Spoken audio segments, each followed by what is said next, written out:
When you think about budgeting, what's the first thing that comes to mind?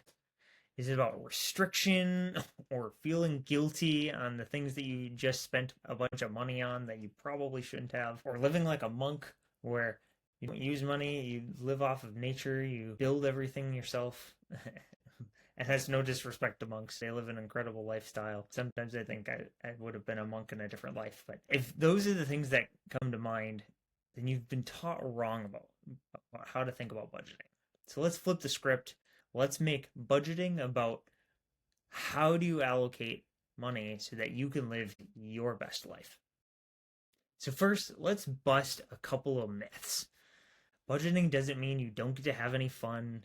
It's not about cutting all of your expenses so that you don't get to have any enjoyment out of life. And it's not like you become a failure and everyone is going to shroud you in shame if you happen to go over budget on a single month. I go over a budget probably more times than we should, but we've allocated funds in certain areas so that enables us to actually go over budget from time to time. But that is not what budgeting is about. It's not about stopping spending altogether. It's about pre-allocating money to the areas that are required for you to live the life that you want. So what are those?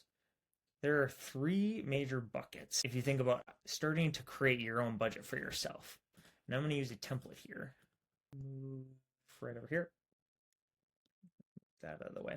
So you've got three major areas. First is your essentials. Think of if you've got a rent or mortgage and any sort of fees that are associated with that home or renter's insurance and any other type of insurance that you have that you're required to pay. Property taxes if you have to accumulate for those over the course of the year. Your utilities, including gas, electric, internet, water, those sorts of things.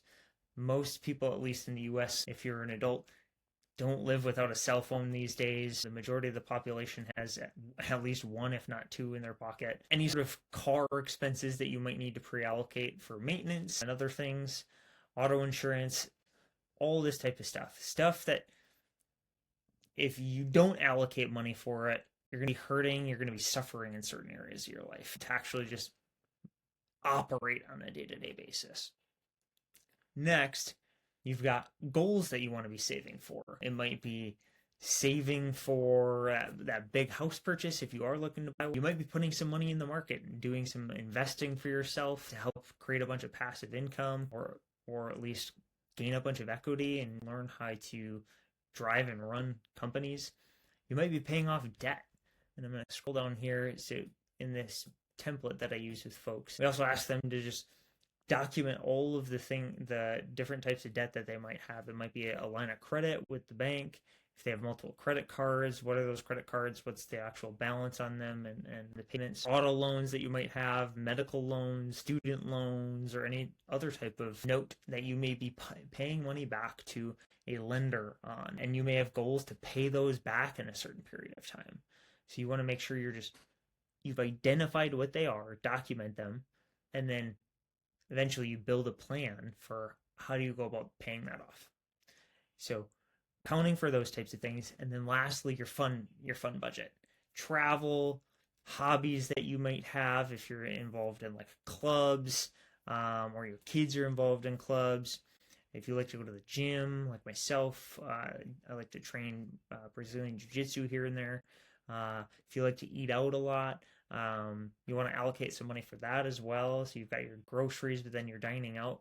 Any other type of subscriptions that you might have, Netflix, Hulu, Disney, other types of streaming subscriptions, and any other, again, extracurricular activities. Maybe you have to take your pet to get groomings, or you like to go to massage, or you've got therapy that you like to go to.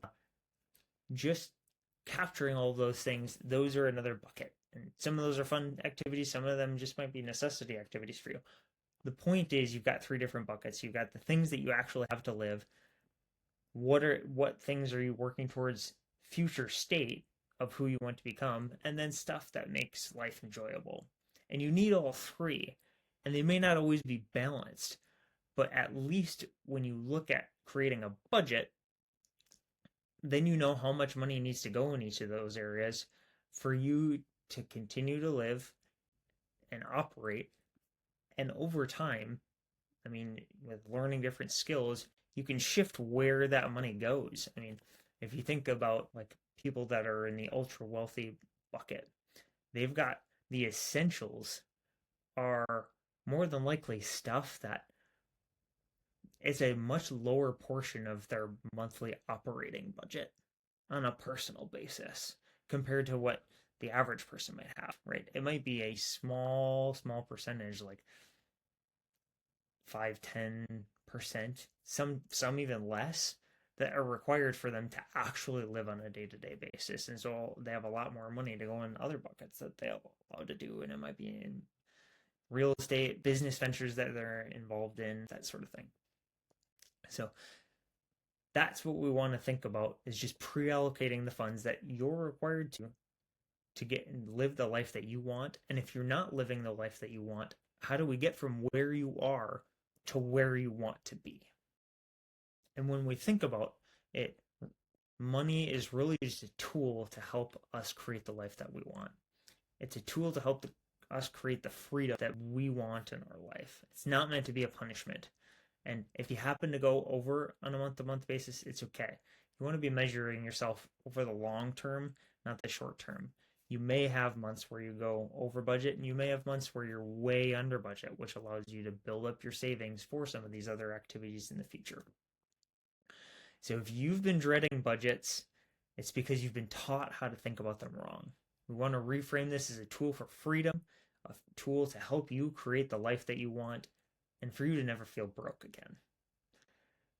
So if you want to learn more, I'm going to share a copy of this budget template in the description section below in the movie, or the video rather.